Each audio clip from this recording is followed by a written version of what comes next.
ಸಹೋದರ, ಬಹುಶಃ ವೀರನಗೌಡನೇನಾದರೂ ಮೋಸ ಮಾಡಿರಬೇಕು. ಅದೊಂದು ಅನುಮಾನ ಕಾಡುತ್ತಿದೆ ನನಗೆ. ಹಾಗಾದರೆ ಈಗಲೇ ಆ ಗೌಡನ ಮನೆಗೆ ಹೋಗಿ ಅದರ ಸಮಾಚಾರ ತಿಳಿದುಕೊಳ್ಳಲೆ. ಅದು ಅಷ್ಟು ಸುಲಭದ ಕೆಲಸವಲ್ಲ ಸಹೋದರ.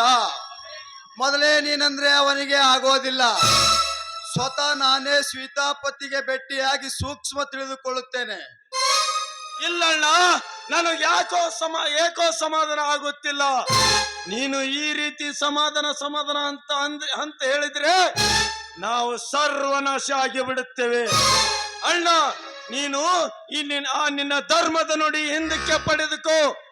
ಈಗ ನಾನು ಅವರಿಗೆ ಬೆಂಕಿಯ ಕಿಡಿಯಾಗಿ ಅವರೆಲ್ಲರವನ್ನು ನನ್ನ ಕೋಪದ ಅಗ್ನಿ ಕಿಡಿಯಲ್ಲಿ ಅವರೆಲ್ಲರವರ ಕೊಂದು ಸುಟ್ಟು ಹಾಕಿ ಬಿಡುತ್ತೇವೆ. ನನಗೆ ಅಪ್ಪಣೆ ಕೊಡು. ಆ ಕಾಲ ಈಗ ಹತ್ತಿರ ಬಂದಿದೆ ಸಹೋದರ. ತಾಳಿ ಇಲ್ಲದೆ ನಿನ್ನವಳನ್ನು ಎಷ್ಟು ದಿನ ಅಂತ ಹಾಗೆ ಬಿಡ್ಲಿ.